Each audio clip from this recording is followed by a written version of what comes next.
So I get people that are like terrified about their relationship, or they're sent to me by another clinician who has then recognized, oh, this is well outside of my training, which I am so grateful that clinicians do realize that. So when you get to that space of where it's beyond kind of general questions, when you are hearing about maybe physical impact of the relationship, whether it's painful and that is really impacting the client every day and or every other day or very significantly, one, we need to refer that client to the doctor, right? To talk to their, which, okay, we all know how to do that, right? But then it's, hey, tell me, talking more about the relationship specifically. And if you're like, well, I don't know what vaginismus is, like pain during sex, then it's time to send that person on over.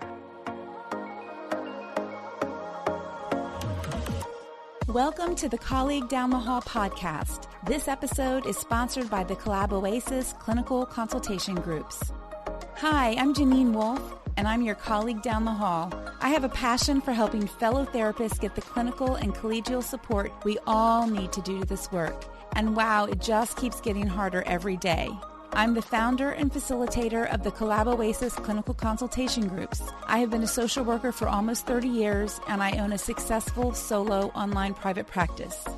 More of us than ever are practicing in solo or online practices, and we all need colleagues to process cases with, commiserate with on those really hard days, and also to celebrate our successes with. In this podcast, I'll bring you insights about trends and changes in our field and sit down with amazing therapists who are doing amazing work. We'll discuss fictionalized cases, ways to practice sustainably, and of course, there will be plenty of laughing. I love laughing with friends. I'm so glad to have you as one of my colleagues down the hall. Hello, everyone. You are listening to another episode of the Colleague Down the Hall podcast. I'm your host, Jeanene Wolf, joined today by Sarah Watson. Sarah is an LPC and AASECT certified sex therapist in Michigan. Today, we're going to chat about how sex shows up in our sessions and how to navigate the subject as clinicians. Welcome, Sarah. Thanks for having me. I'm happy to be here. Yeah, happy to have you here too. So you did a presentation at a summit that I was at, which was really fun and amazing. And one of the things that I hope to accomplish with this podcast is to help clinicians understand areas where our training didn't quite get us far enough for the things that show up in the therapy room. And we're sitting there with a client going, oh my goodness, I don't know how to respond to this thing you're talking about with sex that I don't know how I feel about personally, or even know enough about what you're discussing. So it can be stressful for therapists. So stressful. I think, in that particular conversation, I opened up my talk with this story about when it first happened to me. And my client at the time, and I was a baby therapist, right, this client was coming to me and talking about how she liked more aggressive sexual contact from her partner and was just concerned that she wasn't normal. And she was terrified. Like, I don't know why I like this. What do I do? And I'm like, I didn't out loud, but I was probably a little bit of a deer in headlights. And then I kind of took a breath and kind of met her where she was. But that was the first moment that kind of led me on to my journey to becoming a sex therapist and just going like, wow, I don't know anything about this. And I was not, we were taught in my graduate course just about development, but not about sexual health and relationships and pleasure and how that can come into the room for us. Yeah, absolutely. And as a therapist, I think we should be telling baby therapists, you're going to be talking about sex a lot. So you better figure out how to be comfortable with that, because I had no idea how often it would come up. Yes. I feel grateful that clients have, because I haven't done anything, and we're going to talk about this, I'm sure, but I haven't done anything to really let them know that this is an okay subject. I don't bring it up in my intake, but I feel grateful that they have felt safe enough with me that they have brought it up. Yeah. But then we also are seeing, as our world is becoming more open in a lot of ways, that people are more comfortable discussing different types of sexual preferences and things like that. And there's a lot of lingo out there and terminology, and it can be a lot, not just the basics. Yes, it is so much. And I learn every day. Like I'm always learning new terms or new things and how to do that. So I think one of the things I would encourage clients to do is put it on your intake. Right. Like if you're working on your own and you have control over what your intake paperwork looks like, put it on there. Like there's no harm. Tell us specifically what you would put on the intake. I would go first. I ask about relationship, like if you're partnered, who's your partner? How long have you been together? I have a rate your relationship between a 1 to 10. I love that.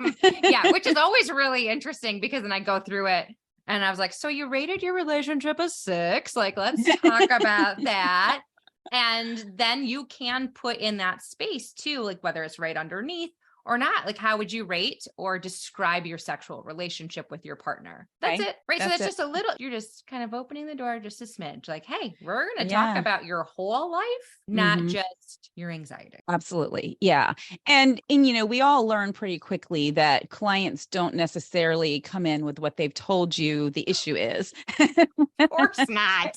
Usually something really benign, and then they hit you with the big stuff. And I have definitely learned the poker face over the years, just like literally people can say anything to me and inside I might be cringing, but I'm like, okay, well, let's talk about that.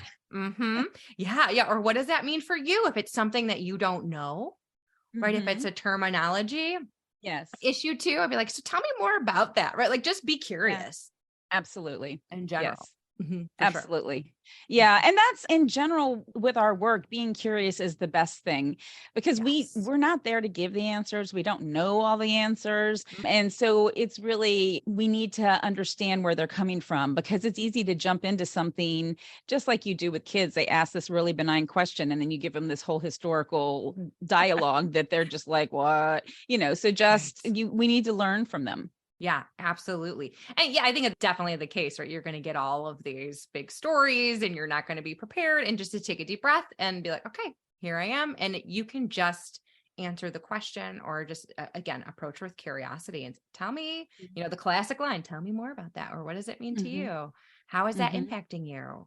Right. Yeah, that's great. Mm-hmm. Yeah. And I guess it's a fine line between wanting our clients to educate us about things versus needing to kind of own up. Like, that's not something I'm really familiar with. Can you share a little bit more about that with me? Yes. So that's generally those clients. And I see some people seek out sex therapy because they're on the internet late in the evening, sometimes in the middle of the night, and researching about relationship therapy. And that comes up because of the way I tag my website.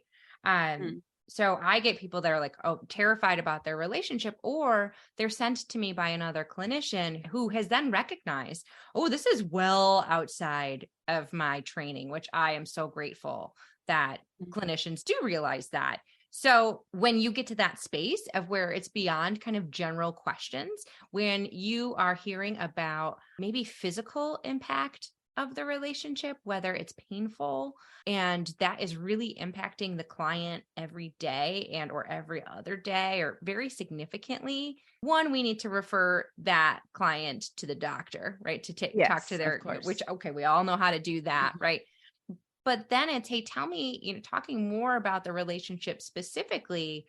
And if you're like, well, I don't know what vaginismus is, like pain during sex, then it's time to send that person on over. Or if it's an issue if there's any kind of ejaculation issue, we don't want to take what is known in pop culture and our society and apply that, which, listen, I'm assuming established clinicians because I've listened to the podcast so far, like established clinicians, but we don't want to be like, okay, well, you just need to like relax, because I can't tell you how many clients. That's helpful.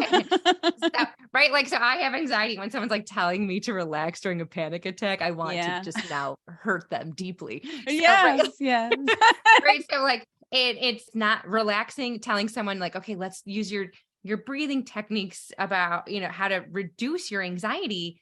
or your pain in that moment, that's not going to be helpful because you don't know what the root cause is, right? So if you can't get to that space and do a deep dive in sexual history and sexual knowledge for the client, then it's time to send them on their way to someone like me where I can do that. And I'm very comfortable doing so. Good. Yeah. So do you typically, if I'm working with a client and I've identified like that they need more than what I can provide, so I send them to a sex therapist. Like when I refer someone maybe specifically for EMDR, I might continue working with that client. The EMDR therapist works with them.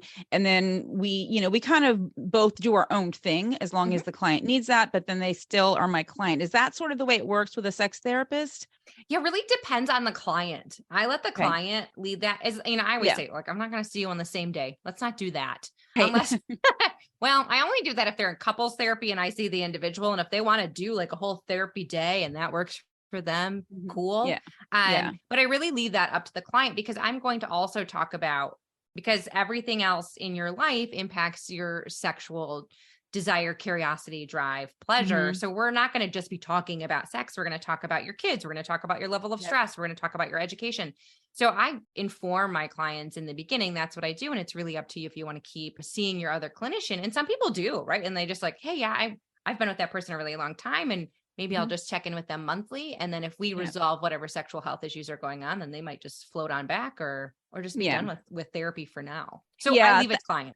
Yeah. And that's a good point because I typically, if I'm sending someone from like EMDR, I'm like, we can keep working together. But if you love that other person and they're really meeting your needs, you can absolutely stay with them because, clients feel guilty about hurting people's feelings and stuff like that. So that's an important thing to discuss as well. For sure. But if it's like, if someone's been seeing someone for 10 years, because I have a lot of long-term clients too, where because sex changes throughout your lifespan drastically. So, I'm like, hey, if you want to go see someone else for a while, come back. I have like an open door policy. So as long as it's available, right? Like scheduling wise. Yeah, absolutely. Okay.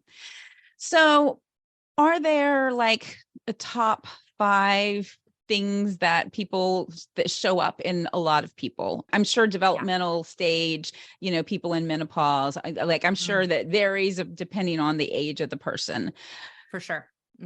Yeah, I would say the top 5 things, and I'm just kind of going to go off my caseload currently, is women that have pain with sex. I see a lot of women with pain with sex, and that is so frustrating for them and so difficult and overwhelming. Problems with orgasm. We've been taught as a society, I think, that orgasm is the end all be all. And while I enjoy an orgasm, it is not the end all be all, right? Like there is so much more to a sexual connection with someone rather than just an orgasm. So I see a lot of that. I see a lot of clients that are just struggling in relationships. About 40, I would say probably right now, like maybe even 50% of my caseload is couples. So it's, we haven't had sex in 5 years. And so we need to figure that out. And I have a lot of people that I'm trying to think what else is going on. Erectile issues. So either premature ejaculation or delayed ejaculation. So I see kind of both ends of the spectrum. Or my favorite is always one person coming in being like, my partner doesn't want to have sex with me, or our sex life is drastically changed and I don't know why. And that's why we're here, or why that person is here.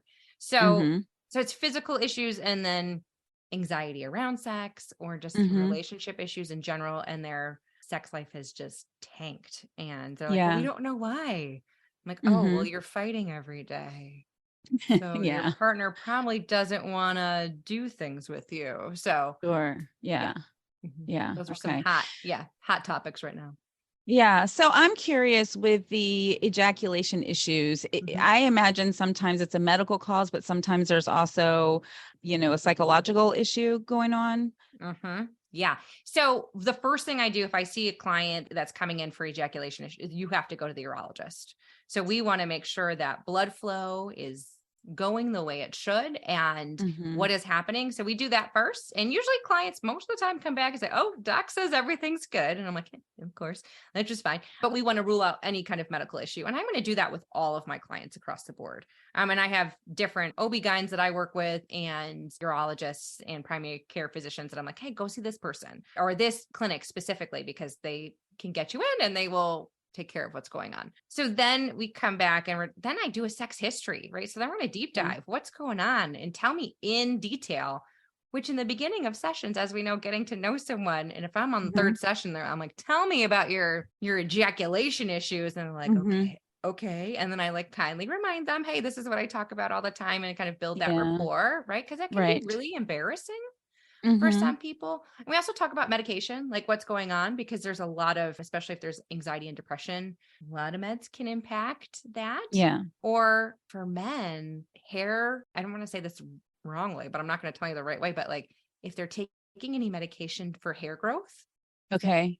that is a huge side effect, is erection issues and ejaculation issues. Really? Okay. Yes, I think it's Something that I think we all need to know. Wow. yeah. So I was like, okay, well, we need to like, can you go off of that medication and see what's going Mhm. on? And then I also talk about what's going on when you wake up in the morning, right? Because most penis owners will wake up and have an erection. And if they're having an erection in the morning, we know it's not, you've been to the doctor, this is happening. We know it's not a functioning issue. It's a what's going Okay. on. How do you feel about your partner? What's your level of stress? How do you Mhm. feel about sex in general?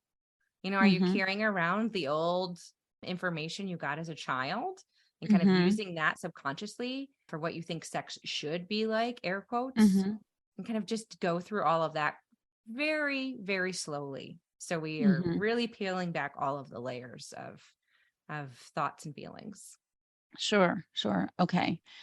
And I would imagine if someone's coming to see a sex therapist, they at least have a slight idea that they're going to be talking about sex. Not that it makes it comfortable, but they're not shocked when you start asking those questions. Yes. No, they generally aren't. But if it's a referral from a urologist, or I see a lot of referrals from pelvic floor physical therapists. Okay. And so that can be a little bit of a barrier, right? Because the pelvic floor PT is saying, hey, everything is looking good. Like physically, Mhm. you have made progress, but this person still isn't able, because the goal for that person was to have penetrative sex, is not able to do so, or Mhm. insert a tampon or what's going, but they're like, hey, you're technically physically okay. Mhm. So really depends on the background of the client. They know that sex talk is coming, but Right. I'm like, I want to know as much detail as you want to tell me, because that helps me figure everything out with you. So Right. yes, but some people are still like shy and reserved. Sure. Yeah. So, have you always been virtual? No, I used to have a lovely little office and I loved it. So, cause it's just me right now. We just Mhm. started a group practice, but we're still both virtual. But I used to have a little waiting room, and I used to keep out lubrication and chocolate. And Oh, it cool. was my favorite. My clients were like, you're out of lube. Can you put some more lube out there? I'm like, sure, no problem. But now virtual is just amazing, because I can Yeah. see clients. I think, as we all know, right? Like I see Mhm. clients that are like, okay, I'm in my driveway because my partner's in there working, or, Right. I've seen clients that are like, I'm in the closet because my person, Right. I'm just like, okay. I'm like, where are you Yeah. today? So I Mhm. really enjoy that. And I don't know Yeah. if I'll have a standing office again. I don't know, but it's Yeah. easy. I love it. Yeah. Yeah. I went virtual before the pandemic, and I had a cute little office too, and it was sad to leave, but there were really good reasons to do Yes, it. And sure. virtual has been great. And what I experienced was that people were sharing trauma with me earlier Yes. virtually than I think they would have in my office. And I'm wondering if you're feeling that as well, being a sex therapist, if virtually allows people to have that level of comfort so Yes. that they're sharing sooner. Absolutely. Like you said, people come to me because they know they're going to talk about sex, but it's definitely, we're diving right in, and people are going Mhm. to, I've only had a few people that it's been like a regular kind of in-person process, but they get right into it because they're comfortable. Like if they're, Yeah.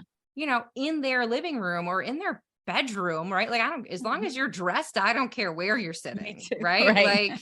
Like you're cool. You're on your back patio looking at, whatever's out there. Your dog and your cat are with you too. Like that Mhm. level of comfortability that is offered through virtual sessions, I think is so amazing. And people get Mhm. right into the work, or like they'll be like, oh, when they pull up their book, because I'm always like, here are the 17,000 resources in the beginning.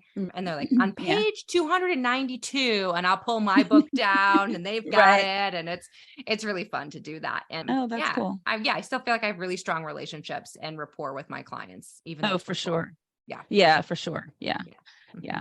So I would also imagine that the comfort level of working with you, the age impacts that significantly, because we know the younger generations are so much more comfortable and open about everything, and Mhm.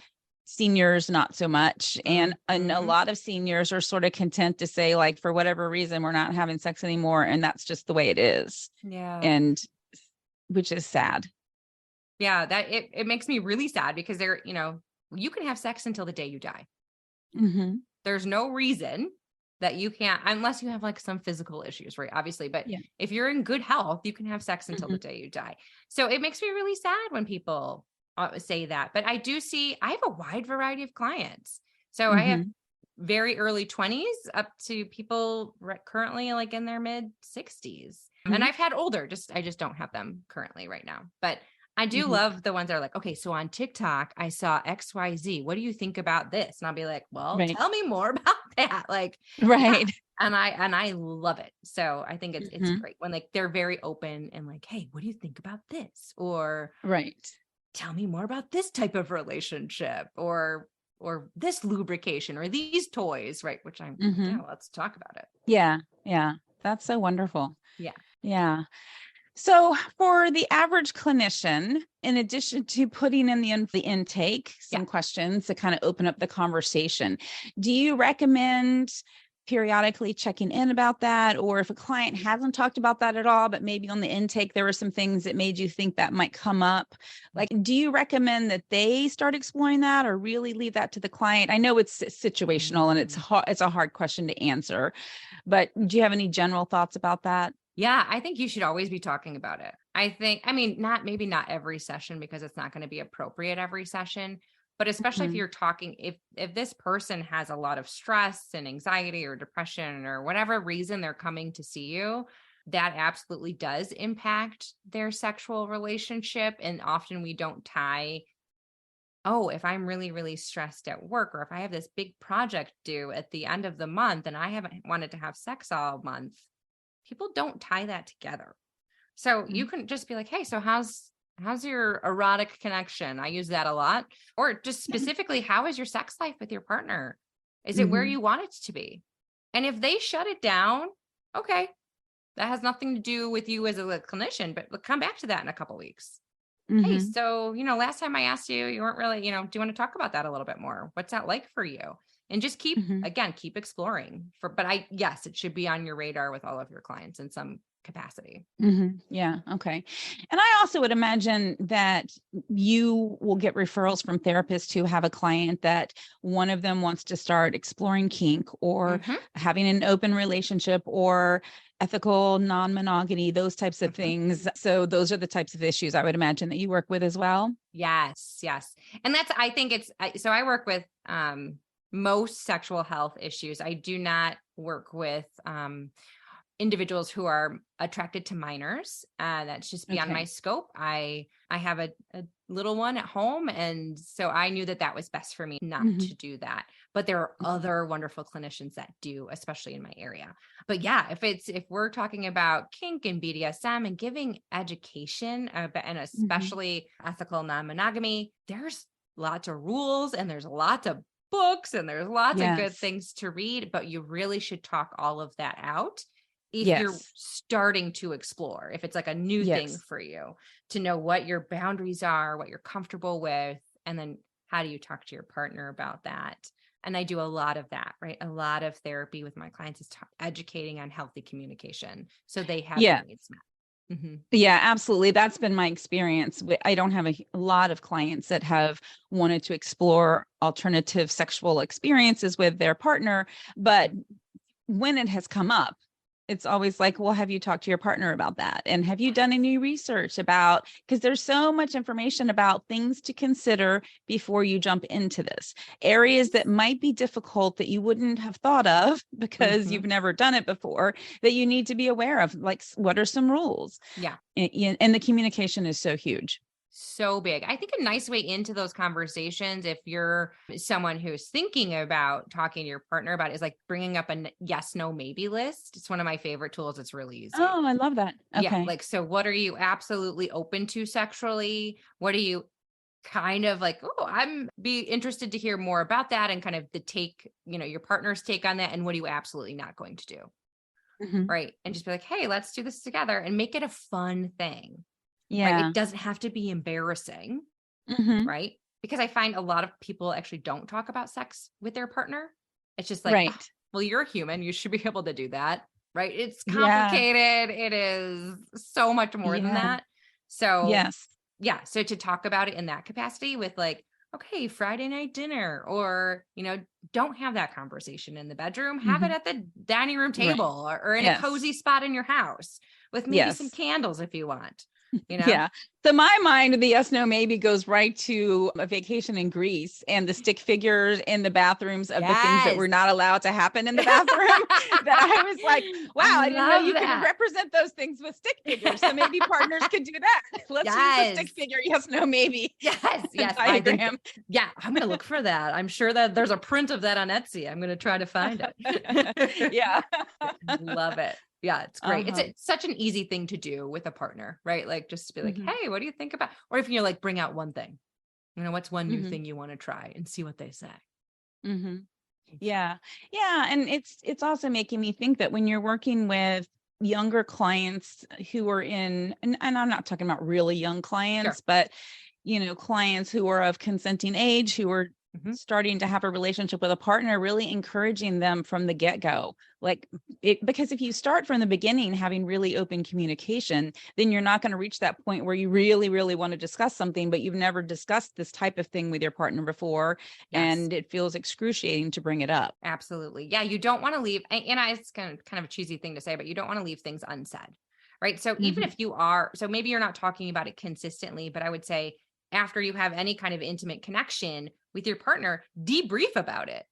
Yeah. Right? Maybe not that night if it's like later in the evening and you're going to bed, but maybe the next morning be like, Mhm. "Hey, I really liked it when you did XYZ. Mhm. What was really enjoyable for you?" And just all Mhm. that's a nice way to start that conversation. Okay, that's great. Yeah. Yeah, but even when you're dating, like talking, what do you like? What are you interested Mhm. in? How do you Mhm. feel? Like, what seems like a normal amount for you to have sex each week? Whatever's, and I'm using sex in that big umbrella term, so it can be a lot of Right. different things. Mhm. And talk about that right away. Because if someone's like, oh, I'm fine with sex like once a month, and the other person's Mhm. like, well, I prefer 4 times a week, you Right. might not be a good match. Exactly. Right. And Right. you don't And want to find that having out 10 years later. right. Yes. And again, have to give it to the younger generations. They do that stuff so well. Not that They it was do. modeled for them at all. No, it wasn't. They're awesome. I love them. Right. Yeah.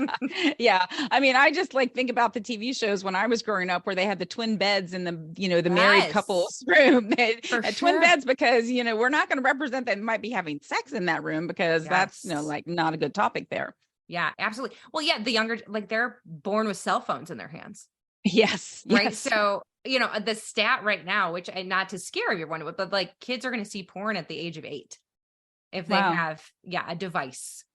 Okay. Whether it's them searching for it, accidentally coming upon it. Like if you've been on YouTube, you can go down in a pretty quick Mhm. hole. You can click. Yeah. I think it's 3 clicks is the last Okay. that I saw where they could get to something like that.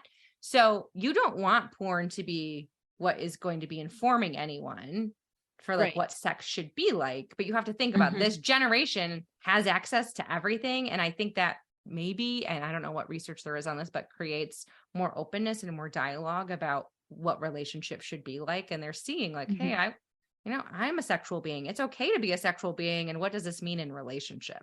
So Right. yeah, they just have a lot of exposure more so than, Mhm. I remember watching those shows too, being like, oh, twin beds, like that's cool. Like, but you have 6 kids. So I don't, like, how does that work? How does that work? Yeah. Right. Yeah.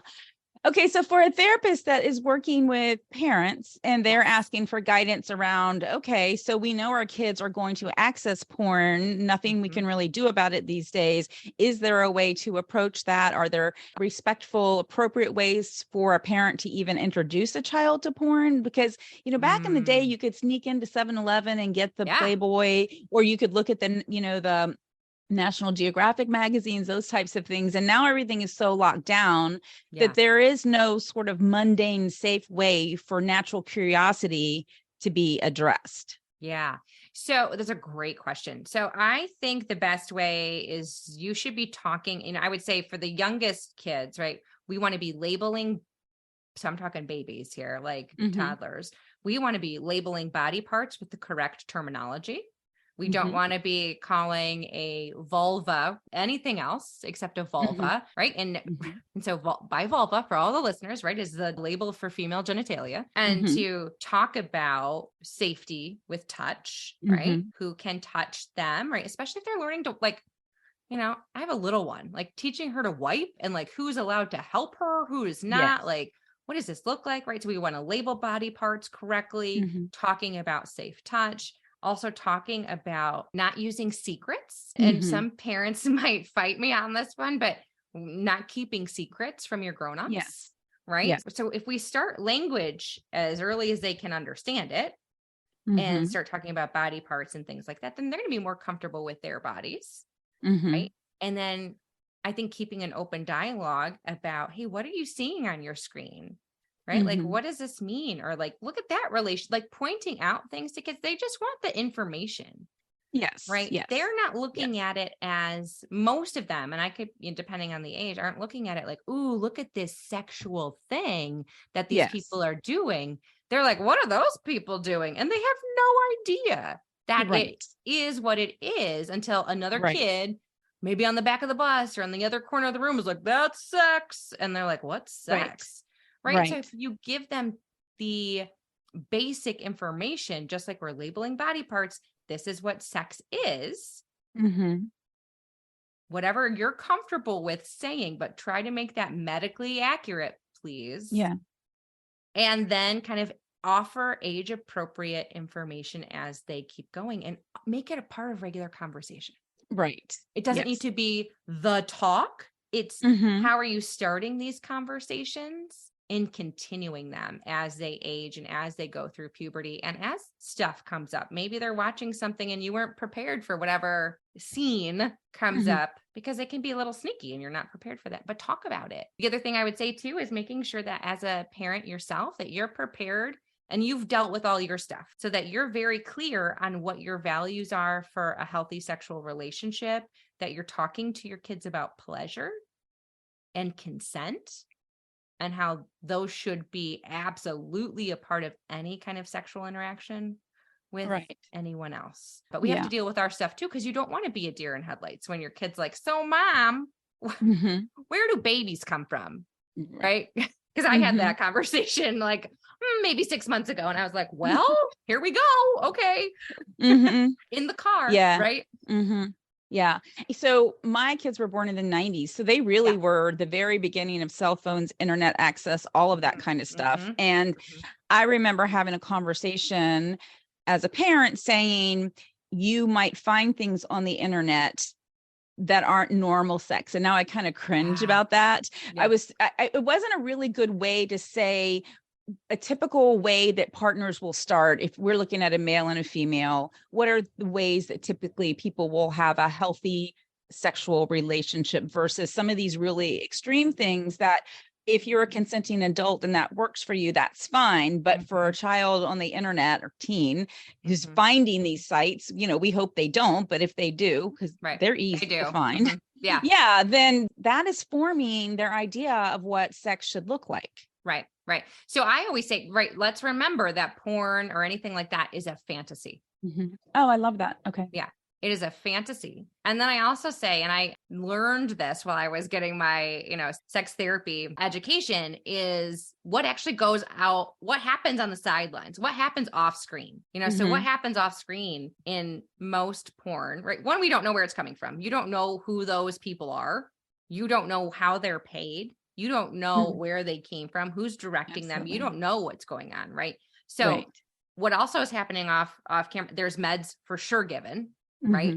To male people, people with penises. There's also, they're not being told what positions that they're going to be asked to be doing over and over and over and over and over again.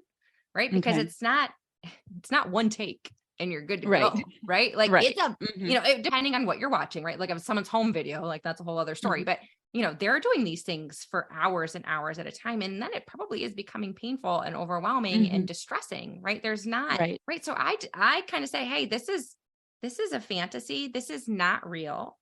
Right.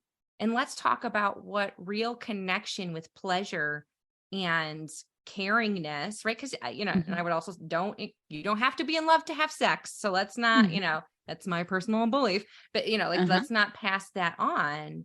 Let's talk about what does it actually look like. But what you're seeing, that porn you saw on Pornhub, because they all know Pornhub. Yeah. They do, is not real. It's not real. Right. Yeah. So it's a tough subject, and I get it. Like, because I think a lot of people think, if we talk about sex, then they're going to have sex. And research tells us the exact opposite. If we give them the information, they're going to wait longer to have sex. There's so many beautiful stats about that. And so, okay, that's wonderful to hear. Be afraid about it, right? Like even your younger clients, right? Because this can come up with younger clients. Right. Like, hey, let's talk. Do you know what consent means? They usually do, because they, but what does that look like in relationship? What does that look like with your friends? Right. Because it's not, consent doesn't have to just be about sex, as we all know. Of course. Yeah. Yeah.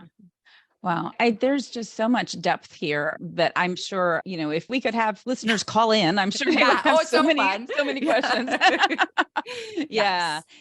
And so then you also talked about, we need to explore our own views, our own sexuality. We need, and, just like, it's like things that we're learning about with racism and all kinds of other things. Like, it's not like one and done. Like, you learned about it, you looked at it, and now you're good to go. Like, these are areas ourselves as therapists that we need to be constantly checking in with ourselves and evaluating ourselves so that we can make sure that we are providing a healthy atmosphere for our clients to be able to discuss these things, that we can set limitations like the one that you set, and recognizing, okay, this is absolutely an area where I need to draw the line because it doesn't work for me. And that's not saying others shouldn't do that. It's saying that I personally can't do that. Correct. Yeah.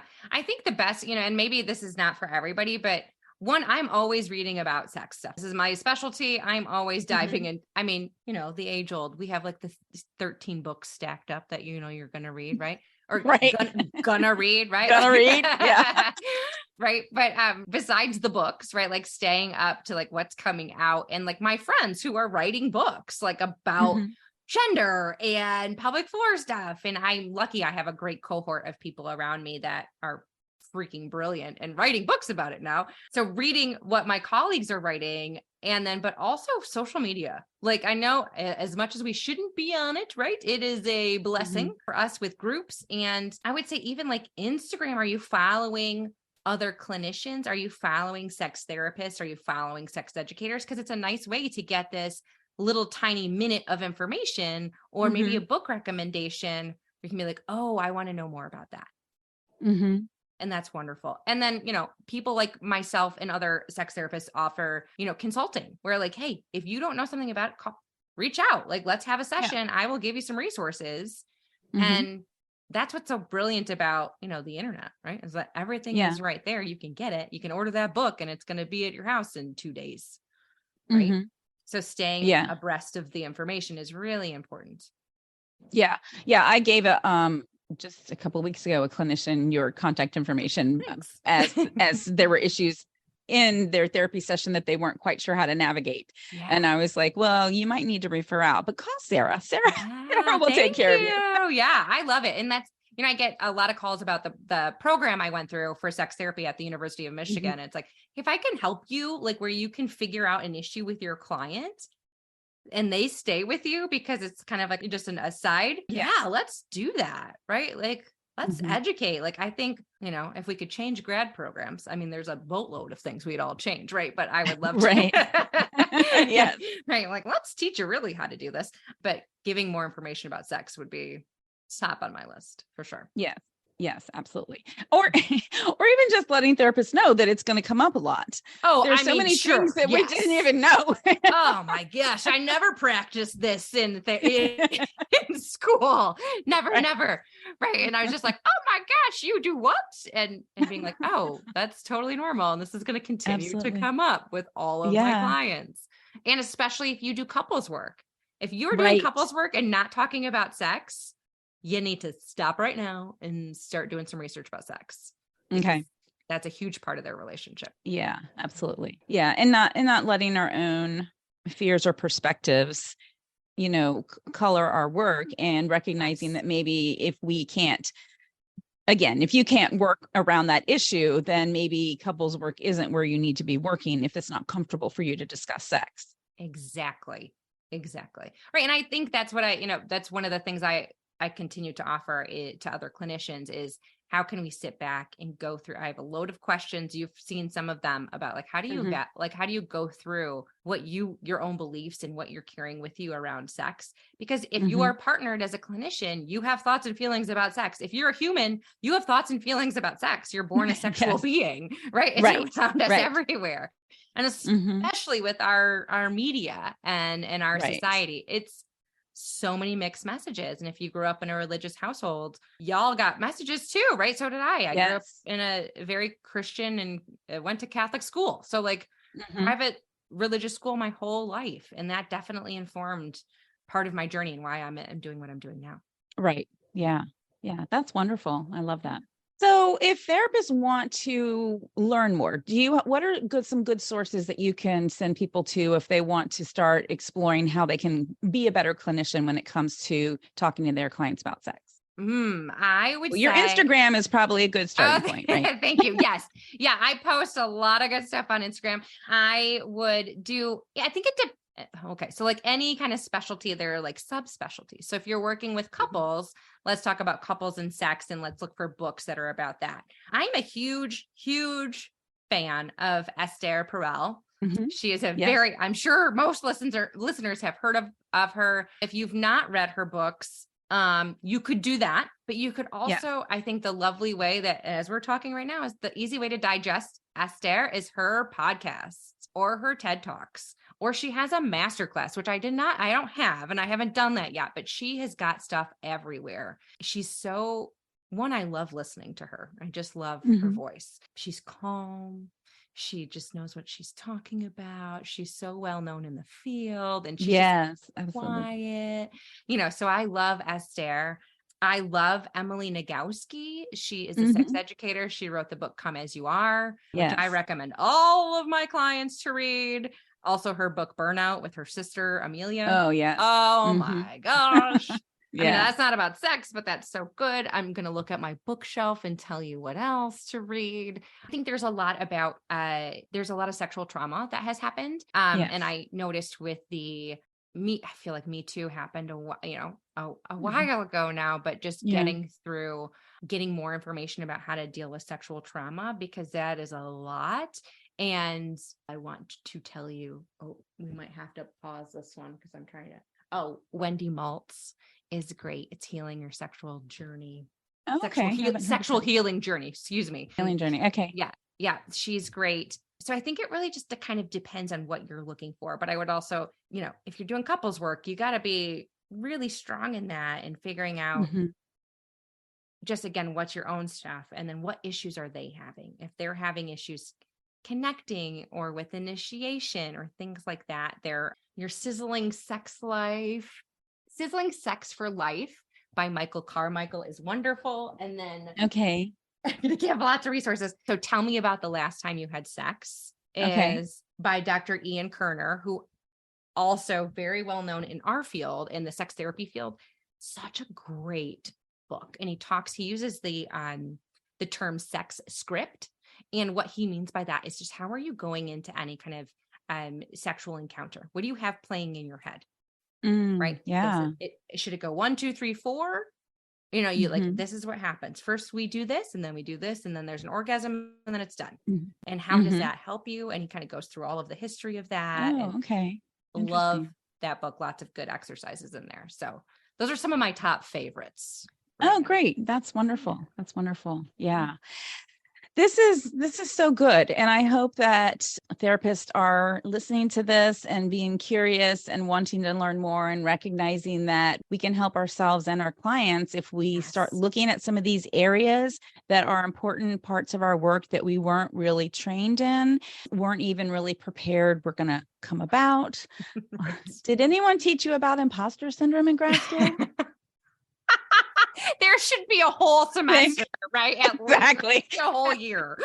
Right. Yeah. Yes. Yeah, sure.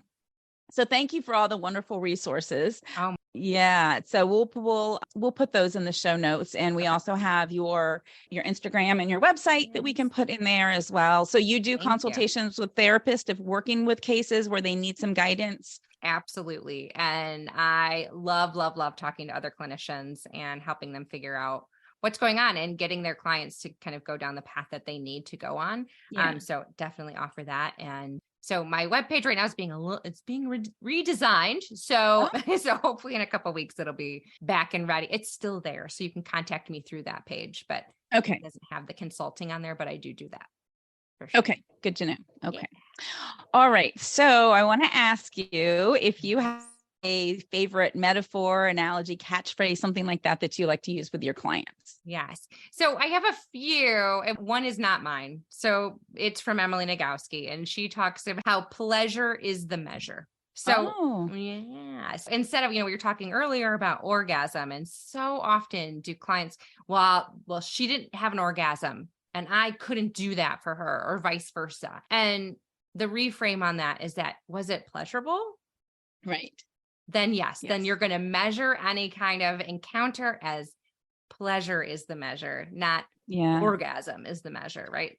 Yeah. Yes, that's huge. That right there for everyone to just think on for a minute to explain to our clients, because we do have these societal expectations around all kinds of things, and especially about sex and what a healthy sex life should look like, or what it should include, or what you should or shouldn't be doing, and all of those things. Yeah, absolutely. So I use that all the time. And sometimes my clients are like, yes, I know, but, and I'm like, yeah, but what? No, that's the measure. So the other one that I often use is with my clients is that you're not a light switch. And so if your partner's like, hey, want to have sex? And you're not like immediately like aroused and ready to go, it's because you're not a light switch. You can't just turn on and off. There are things that are going to get us going, and there are things that are going to stop arousal and desire. So we have to pay attention to those things and know that it's absolutely normal that even if your partner starts touching you in a maybe semi-sensual way, that you may not be like ready to go. So you're not a light switch, friends. And that's totally normal. Totally normal. Love that. Those are my two that I often go to. Great. Therapists always have the best therapies and analogies. I always love it. Okay. Yes. Well, Sarah, thank you so much for joining me today. This has been it's been good seeing you and talking with you, but hopefully it was very informative. I know I've certainly learned some helpful things today and need to incorporate some more of these things into my practice as well. Oh, great. Well, thank you so much for having me. I appreciate it. Absolutely. Yeah. So for everyone listening, there are new episodes of the Colleague Down the Hall podcast released every Thursday on all major platforms. And please remember, our work is hard, but it doesn't have to be lonely. Thank you so much for listening to the Colleague Down the Hall podcast. For show notes, links, and downloads, head over to colleaguedownthehall.com, where you'll be able to learn more about getting the clinical support you need and resources to help you work in a supported, sustainable way. If you've enjoyed this episode, please share with your therapy friends and colleagues. Subscribe to the podcast, and if you love this episode, please leave a review.